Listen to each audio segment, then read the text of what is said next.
फारस की धरती, जहां रेगिस्तान की सुनहरी रेत सूरज की किरणों में चमकती है, जहां ऊंचे पहाड़ों की चोटियां आकाश को छूती है और जहां इतिहास की गूंज आज भी हवाओं में बसी है।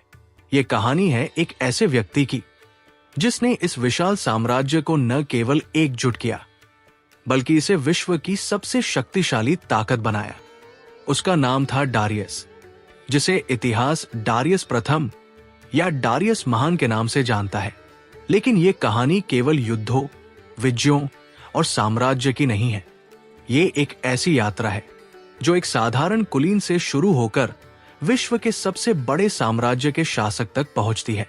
ये कहानी है महत्वाकांक्षा की, बुद्धिमत्ता की और उस दृढ़ संकल्प की जिसने इतिहास के पन्नों पर अमिट छाप छोड़ी। 5वीं शताब्दी ईसा पूर्व का समय फारस की धरती पर अकमेनिद वंश का शासन था। ये वो दौर था जब विश्व कई छोटे बड़े राज्यों और साम्राज्यों में बंटा हुआ था। मिस्र में फिरौन अपनी सभ्यता को संभाले हुए थे, यूनान में शहर राज्य आपस में संघर्ष कर रहे थे और भारत की सीमाओं पर छोटे छोटे गणराज्य अपनी पहचान बना रहे थे। लेकिन फारस उस समय एक उभरती हुई शक्ति थी जिसके पास अपार संभावनाएं थी। अकमेनिद साम्राज्य की नींव साइरस महान ने रखी थी, जिन्होंने मेड्स, लिडिया और बेबीलोन को जीतकर एक विशाल साम्राज्य का निर्माण किया। साइरस के बाद उनके पुत्र कंबुजिया ने शासन संभाला और मिस्र को फारस के अधीन लाया। लेकिन कंबुजिया का शासन अस्थिर था। उनकी मृत्यु ने साम्राज्य को एक संकट में डाल दिया। ये वो समय था जब फारस को एक नए नेता की जरूरत थी। डारियस का जन्म लगभग 550 ईसा पूर्व में एक कुलीन अकमेनिद परिवार में हुआ था। वो साइरस या कंबुजिया की तरह शाही परिवार का हिस्सा नहीं थे, लेकिन उनके वंश का महत्व कम नहीं था। उनके पिता हिस्तास्पेस एक सम्मानित सैन्य कमांडर और प्रांतीय शासक थे। डारियस का बचपन फारस के कठिन परिदृश्यों के बीच बीता। रेगिस्तान की गर्मी, पहाड़ों की चुनौतियां और युद्ध की तैयारियां, ये सब उनकी शिक्षा का हिस्सा था। कहा जाता है कि डारियस बचपन से ही असाधारण बुद्धिमत्ता और नेतृत्व के गुणों से संपन्न थे। वो न केवल एक कुशल योद्धा थे, बल्कि रणनीति और प्रशासन में भी उनकी गहरी रुचि थी। युवा डारियस को फारस की राजधानी पासारगढ़ में प्रशिक्षण के लिए भेजा गया। वहां उन्होंने शाही दरबार की कार्यप्रणाली को करीब से देखा। साइरस और कंबुजिया के शासनकाल में डारियस ने सेना में अपनी जगह बनाई। वह एक भालाधारी योद्धा के रूप में जाने जाते थे, जिनके युद्ध कौशल की प्रशंसा हर कोई करता था। लेकिन डारियस का असली परिचय तब हुआ जब कंबुजिया के शासन में अस्थिरता ने साम्राज्य को हिलाकर रख दिया। कंबुजिया एक महत्वाकांक्षी शासक थे। उन्होंने मिस्र पर विजय प्राप्त की, लेकिन उनका शासन क्रूरता और अव्यवस्था से भरा था। 522 ईसा पूर्व में जब कंबुजिया मिस्र में थे, फारस में एक विद्रोह की खबर फैली। ये विद्रोह कोई साधारण बगावत नहीं थी। एक व्यक्ति जिसे गौमाता के नाम से जाना जाता था ने दावा किया कि वो कंबुजिया का भाई बर्दिया है, जिसे कंबुजिया ने गुप्त रूप से मार डाला था।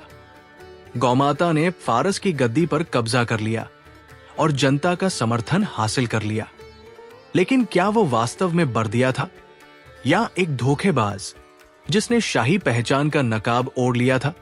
ये सवाल इतिहासकारों के बीच आज भी विवाद का विषय है। कंबुजिया ने इस विद्रोह को दबाने की कोशिश की, लेकिन रास्ते में उनकी रहस्यमयी मृत्यु हो गई। कुछ कहते हैं कि यह हत्या थी, कुछ कहते हैं कि यह आत्महत्या थी। जो भी हो, कंबुजिया की मृत्यु ने फारस को एक शून्य में छोड़ दिया। गौमाता या झूठा बर्दिया अब सिंहासन पर था और साम्राज्य के कई हिस्सों ने उसका समर्थन किया। लेकिन फारस के कुलीनों में असंतोष बढ़ रहा था। उन्हें एक ऐसे नेता की जरूरत थी जो साम्राज्य को एकजुट कर सके, और यही डारियस ने इतिहास के मंच पर कदम रखा। डारियस उस समय कंबुजिया की सेना में एक युवा कमांडर थे।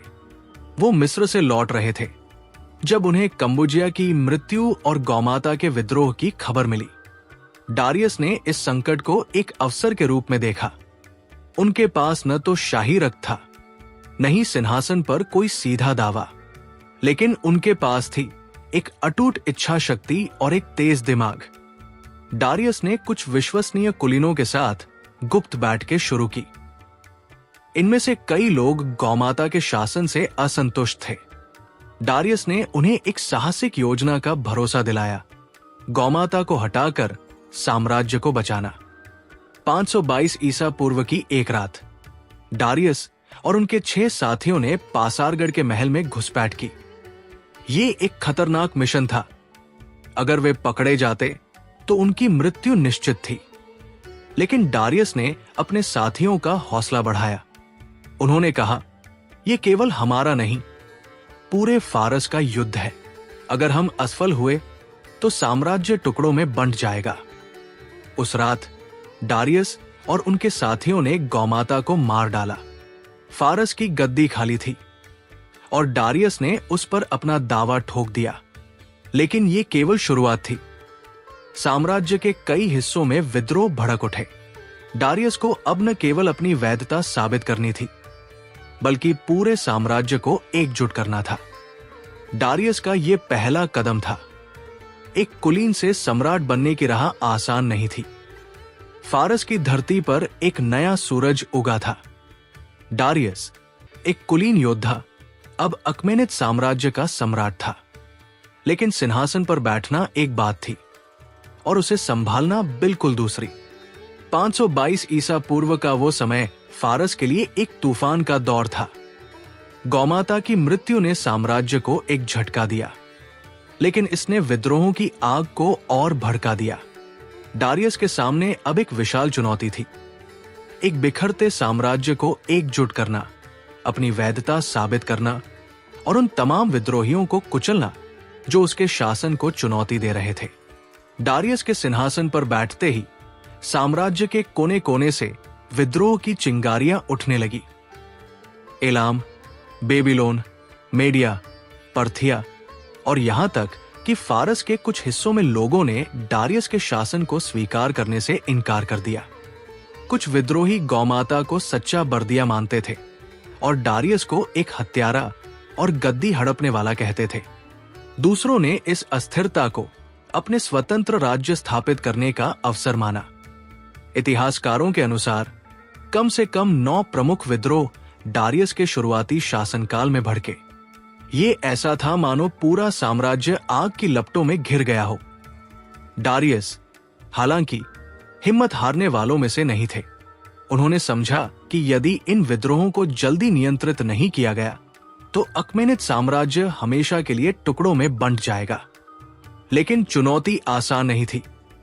डारियस के पास सीमित संसाधन थे और उनकी सेना अभी पूरी तरह संगठित नहीं थी। फिर भी उनकी बुद्धिमत्ता और रणनीतिक सोच ने उन्हें एक अलग रास्ता दिखाया।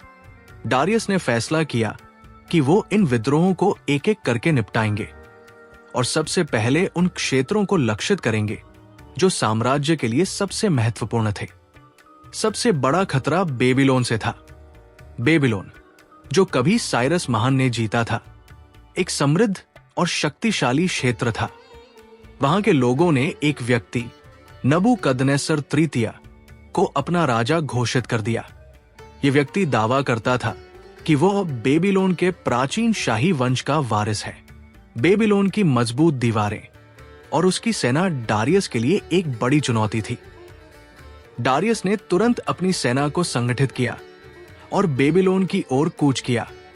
लेकिन डारियस केवल ताकत पर भरोसा नहीं करते थे। उन्होंने अपनी रणनीति में सूझबूझ का उपयोग किया। बेबीलोन पहुंचने से पहले उन्होंने अपने जासूसों को शहर में भेजा ताकि विद्रोहियों की योजनाओं का पता लगाया जा सके। साथ ही उन्होंने बेबीलोन के आसपास के छोटे विद्रोहों को पहले कुचल दिया ताकि उनकी सेना पर कोई बाहरी हमला न हो। जब डारियस की सेना बेबीलोन की दीवारों के सामने पहुंची तो उन्होंने घेराबंदी शुरू की। ये एक लंबा और कठिन संघर्ष था। बेबीलोन की दीवारें अभेद्य मानी जाती थी और विद्रोहियों का हौसला बुलंद था। कई महीनों तक घेराबंदी चली। डारियस ने शहर की आपूर्ति लाइनों को काट दिया, जिससे बेबीलोन के अंदर भोजन और पानी की कमी होने लगी। अंततः 521 ईसा पूर्व में डारियस की सेना ने शहर में प्रवेश किया। नबूकदनेस्सर तृतीय को पकड़ लिया गया और उसे सार्वजनिक रूप से दंडित किया गया। डारियस ने बेबीलोन को एक सख्त संदेश दिया, कोई भी विद्रोह उनके शासन को चुनौती नहीं दे सकता। लेकिन डारियस ने बेबीलोन को पूरी तरह नष्ट नहीं किया। उन्होंने शहर की संस्कृति और धार्मिक परंपराओं का सम्मान किया, जिससे वहां की जनता को यह विश्वास हुआ कि डारियस एक क्रूर विजेता नहीं, बल्कि एक निष्पक्ष शासक है। बेबीलोन की जीत ने डारियस को आत्मविश्वास दिया, लेकिन अभी कई और लड़ाइयां बाकी थी। एलाम और मेडिया में भी विद्रोह जोर पकड़ रहे थे। डारियस ने अपनी सेना को कई हिस्सों में बांटा और अपने सबसे भरोसेमंद सेनापतियों को इन क्षेत्रों में भेजा। उन्होंने खुद मेडिया का नेतृत्व संभाला, जहां एक और झूठा राजा फ्रावर्तिश ने विद्रोह का झंडा उठाया था। मेडिया की पहाड़ी भूमि में युद्ध आसान नहीं था, लेकिन डारियस की रणनीति और उनके सैनिकों की वफादारी ने उन्हें जीत दिलाई। फ्रावर्तिश को भी पकड़ लिया गया और उसे कठोर सजा दी गई। डारियस ने हर विद्रोह को कुचलने के बाद वहां अपने विश्वसनीय गवर्नर नियुक्त किए। उन्होंने ये सुनिश्चित किया कि प्रत्येक क्षेत्र में उनकी नीतियां लागू हों, लेकिन स्थानीय परंपराओं का भी सम्मान किया जाए। ये उनकी शासन कला का एक अनूठा पहलू था। डारियस न केवल एक योद्धा थे, बल्कि एक दूरदर्शी प्रशासक भी थे। विद्रोहों को कुचलने के साथ साथ डारियस को अपनी वैधता साबित करने की चुनौती भी थी। कई लोग उन्हें एक गद्दी हड़पने वाला मानते थे, क्योंकि उनका शाही परिवार से सीधा संबंध नहीं था। डारियस ने इस समस्या का समाधान अपनी बुद्धिमत्ता से किया। उन्होंने दावा किया कि वो अकमेनिद वंश का हिस्सा है और उनके पूर्वज साइरस के साथी थे। साथ ही उन्होंने ये प्रचारित किया कि उनकी जीत और शासन को ईश्वर अहोरा मज़दा का आशीर्वाद प्राप्त है। डारियस ने अपनी वैधता को मजबूत करने के लिए एक और महत्वपूर्ण कदम उठाया। उन्होंने बेस्तियुन शिलालेख बनवाया, जो आज भी ईरान में मौजूद है। इस शिलालेख में डारियस ने अपनी जीत की कहानी और अपने शासन के दावे को कई भाषाओं में लिखवाया। ये शिलालेख न केवल एक प्रचार का साधन था, बल्कि ये दुनिया को ये संदेश देता था कि डारियस फारस का सच्चा सम्राट है। लगभग 2 वर्षों तक चले इस संघर्ष के बाद 520 ईसा पूर्व तक डारियस ने सभी प्रमुख विद्रोहों को कुचल दिया। साम्राज्य अब उनके नियंत्रण में था, लेकिन डारियस जानते थे कि केवल युद्धों से साम्राज्य को मजबूत नहीं किया जा सकता। उन्हें एक ऐसी व्यवस्था की जरूरत थी जो साम्राज्य को संगठित और समृद्ध बनाए। ये वो समय था जब डारियस ने अपने शासन की नींव रखी, एक ऐसी नींव जो फारस को विश्व का सबसे शक्तिशाली साम्राज्य बनाएगी। डारियस ने विद्रोहों को कुचलकर अपने शासन को स्थापित तो कर लिया, लेकिन अब उनके सामने एक नई चुनौती थी। साम्राज्य को संगठित करना, प्रशासन को सुधारना और फारस को एक नई ऊंचाई पर ले जाना। फारस की धरती अब शांत थी। खून और तलवारों की गूंज थम चुकी थी। डारियस प्रथम ने विद्रोहों को कुचलकर अपने शासन को मजबूत कर लिया था, लेकिन एक योद्धा की जीत केवल युद्ध के मैदान तक सीमित नहीं होती। डारियस ये अच्छी तरह समझते थे कि एक साम्राज्य को केवल ताकत से नहीं, बल्कि बुद्धिमत्ता, दूरदर्शिता और संगठन से चलाया जाता है। 520 ईसा पूर्व का ये दौर फारस के लिए एक नई शुरुआत था। डारियस अब न केवल एक सम्राट थे, बल्कि एक ऐसे शिल्पकार थे जो अपने साम्राज्य को इतिहास के सबसे शानदार साम्राज्यों में से एक बनाने की राह पर थे। अकमेनिद साम्राज्य उस समय विश्व का सबसे बड़ा साम्राज्य था। ये मिस्र की रेतीली वादियों से लेकर भारत की उपजाऊ भूमि तक और एशिया माइनर के तटों से लेकर मध्य एशिया के ठंडे पठारों तक फैला हुआ था। लेकिन इतने विशाल साम्राज्य को एकजुट रखना आसान नहीं था। अलग अलग क्षेत्रों में अलग अलग भाषाएं, संस्कृतियां और परंपराएं थी। स्थानीय शासक अपनी स्वायत्तता चाहते थे और साम्राज्य के दूर दराज के हिस्सों में संचार और नियंत्रण बनाए रखना एक जटिल चुनौती थी। डारियस ने इस समस्या को एक अवसर के रूप में देखा। उन्होंने फैसला किया कि वो साम्राज्य को न केवल एकजुट करेंगे, बल्कि इसे इतना संगठित और समृद्ध बनाएंगे कि ये आने वाली सदियों तक कायम रहे। डारियस की सबसे बड़ी उपलब्धियों में से एक थी उनकी सात्रापी व्यवस्था। उन्होंने साम्राज्य को कई प्रांतों या सात्रापियों में बांट दिया। प्रत्येक सात्रापी की जिम्मेदारी एक सात्राप यानी गवर्नर को सौंपी गई। ये सात्राप स्थानीय प्रशासन, कर संग्रह और कानून व्यवस्था को संभालते थे। लेकिन डारियस ने यह सुनिश्चित किया कि सात्रापों की शक्ति असीमित न हो। उन्होंने प्रत्येक सात्रापी में एक सैन्य कमांडर और एक शाही निरीक्षक, जिसे राजा का कान कहा जाता था, नियुक्त किया। ये निरीक्षक गुप्त रूप से सात्रापों की गतिविधियों पर नजर रखते थे और सीधे डारियस को रिपोर्ट करते थे। ये एक ऐसी व्यवस्था थी जिसने साम्राज्य को केंद्रीकृत नियंत्रण और स्थानीय स्वायत्तता के बीच संतुलन प्रदान किया।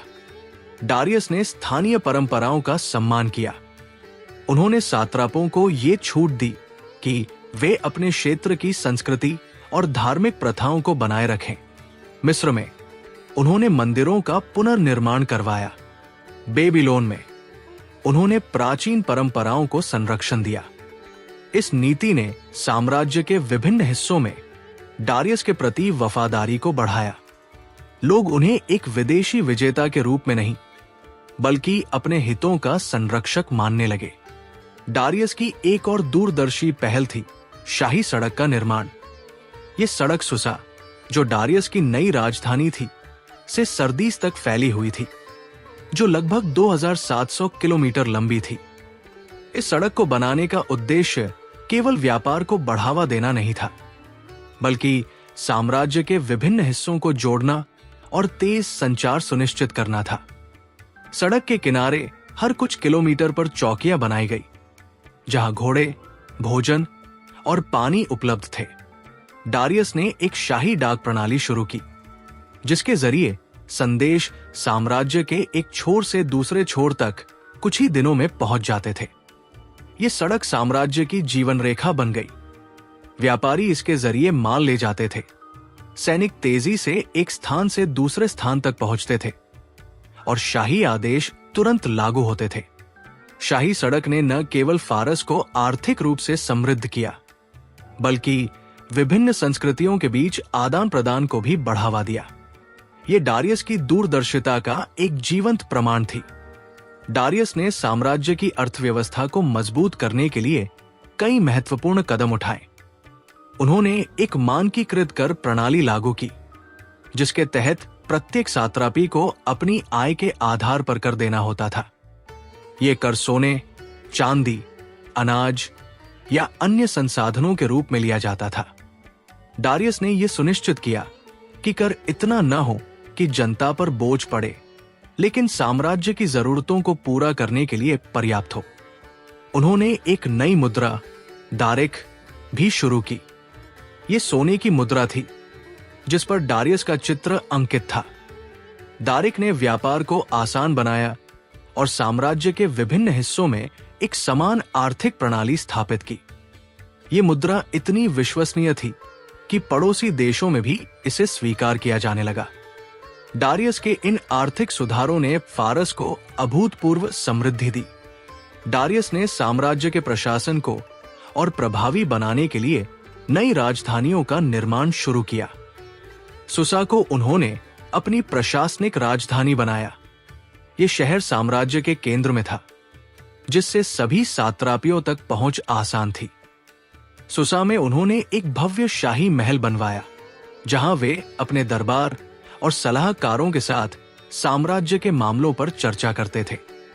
लेकिन डारियस की सबसे शानदार रचना थी परसेपोलिस। ये एक नया शहर था, जिसे उन्होंने विशेष रूप से अपने शाही वैभव को प्रदर्शित करने के लिए बनवाया। परसेपोलिस का निर्माण 518 ईसा पूर्व में शुरू हुआ। ये शहर न केवल एक शाही निवास था, बल्कि एक प्रतीक था, फारस की शक्ति, संस्कृति और एकता का प्रतीक। परसेपोलिस के महल और स्तंभों पर विभिन्न सात्रापियों के चित्र और शिलालेख बनाए गए, जो साम्राज्य की विविधता और एकता को दर्शाते थे। डारियस ने सुनिश्चित किया कि परसेपोलिस का निर्माण साम्राज्य के हर कोने से आए कारीगरों द्वारा किया जाए, ताकि ये पूरे फारस का प्रतिनिधित्व करे। डारियस के इन सुधारों ने अकमेनिद साम्राज्य को एक नई पहचान दी। ये अब केवल एक विजेता का साम्राज्य नहीं था, बल्कि एक संगठित, समृद्ध और सांस्कृतिक रूप से विविध साम्राज्य था। डारियस ने अपने शासन के पहले दशक में वो आधार तैयार कर लिया था, जो फारस को अगले 2 शताब्दियों तक विश्व की सबसे बड़ी शक्ति बनाए रखेगा। लेकिन डारियस की महत्वाकांक्षा यही नहीं रुकी। उनकी नजर अब साम्राज्य की सीमाओं से परे थी। वो फारस को और विस्तार देना चाहते थे, और उनकी नजर पश्चिम की ओर, यूनान की ओर थी। डारियस ने अपने प्रशासनिक और आर्थिक सुधारों से फारस को एक नई ऊंचाई दी। फारस का सूरज अपनी पूरी आभा में चमक रहा था। डारियस प्रथम ने अपने साम्राज्य को विद्रोहों के तूफान से निकालकर एक संगठित और समृद्ध शक्ति में बदल दिया था। सुसा और परसेपोलिस के भव्य महल, शाही सड़क की हलचल और दारिक सिक्कों की चमक, ये सब डारियस की दूरदर्शिता का प्रतीक था।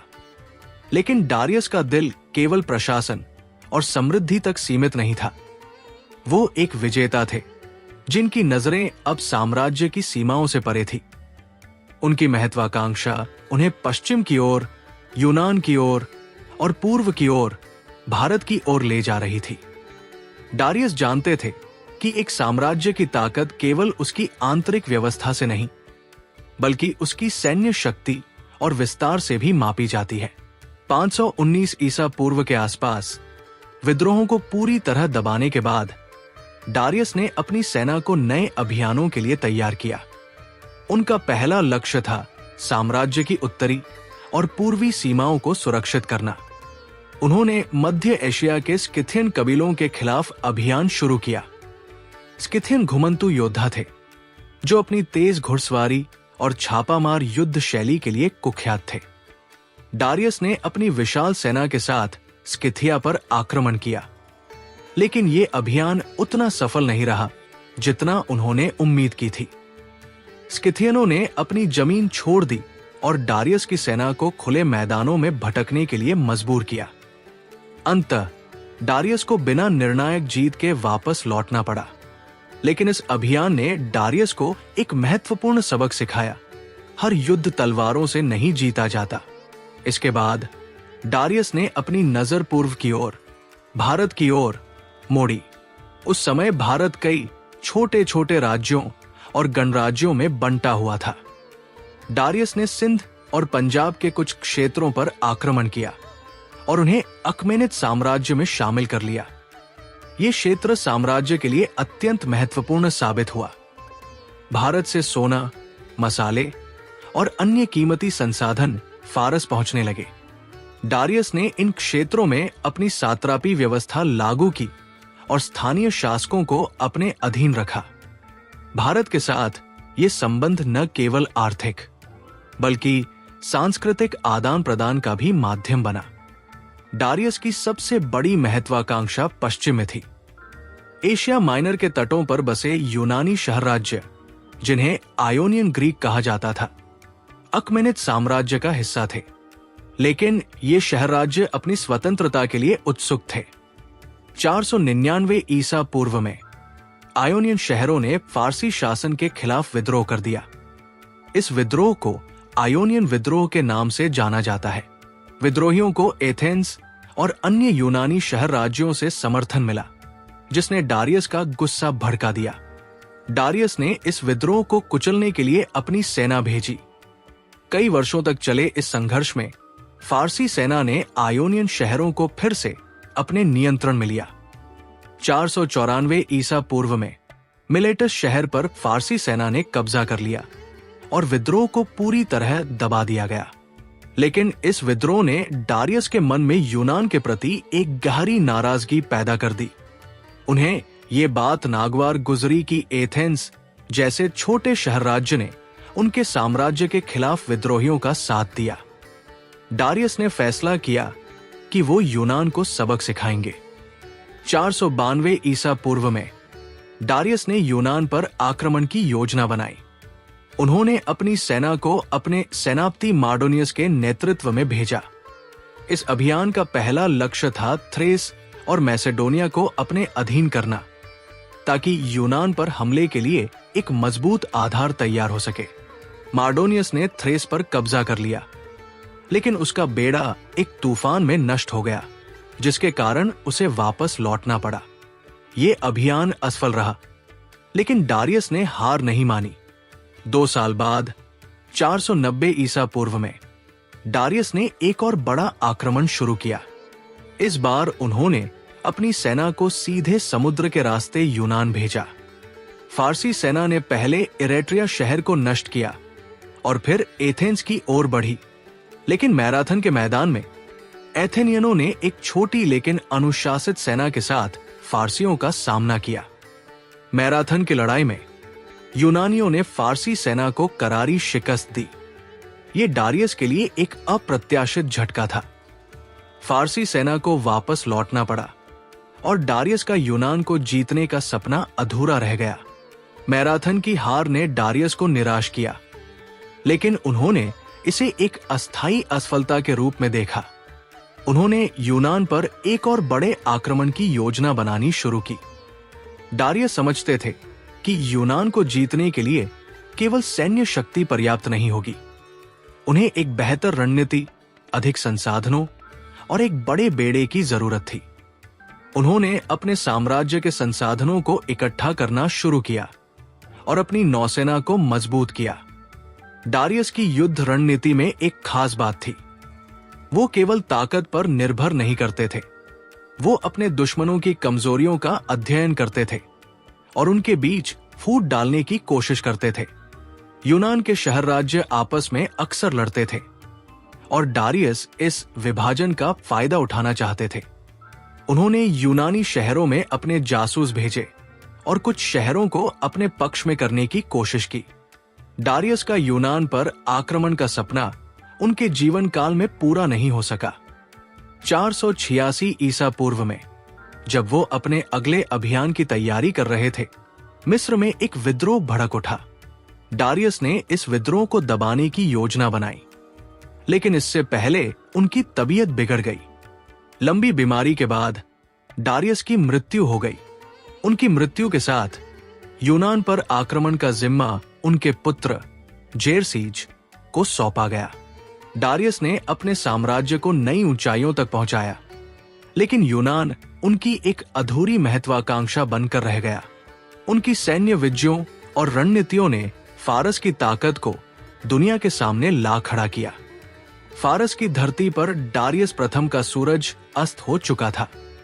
486 ईसा पूर्व में इस महान सम्राट ने अपनी अंतिम सांस ली। डारियस ने एक बिखरे हुए साम्राज्य को एकजुट किया, उसे संगठित किया और विश्व की सबसे शक्तिशाली ताकत बनाया। उनके शाही महल, उनकी सड़कें, उनकी मुद्रा और उनकी सात्रापी व्यवस्था, ये सब उनकी दूरदर्शिता की गवाही देता था। डारियस की मृत्यु उस समय हुई जब फारस अपने चरम पर था, लेकिन उनकी मृत्यु ने साम्राज्य में एक शून्य पैदा कर दिया। मिस्र में विद्रोह की चिंगारियां फिर से भड़क रही थी और यूनान पर आक्रमण का उनका सपना अधूरा था। डारियस ने अपने पुत्र जेरसीज प्रथम को सिंहासन सौंपा। जेरसीज एक युवा और महत्वाकांक्षी शासक थे, लेकिन उनके सामने अपने पिता की विशाल विरासत को संभालने की चुनौती थी।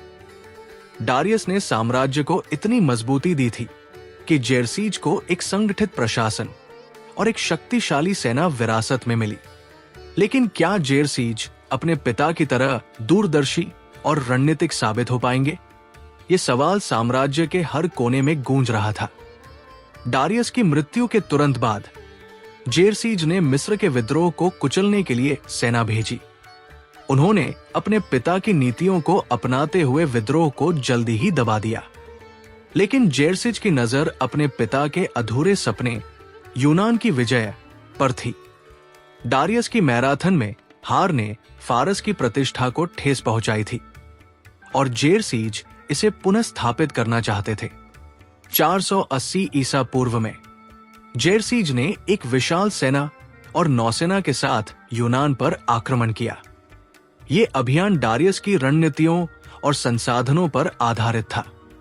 डारियस की सबसे बड़ी उपलब्धि थी अकमेनिद साम्राज्य को एक स्थायी ढांचा देना। उनकी सात्रापी व्यवस्था ने साम्राज्य को इतना लचीला और संगठित बनाया कि ये विभिन्न संस्कृतियों और क्षेत्रों को एकजुट रख सका। उनकी शाही सड़क और डाक प्रणाली ने संचार और व्यापार को अभूतपूर्व गति दी।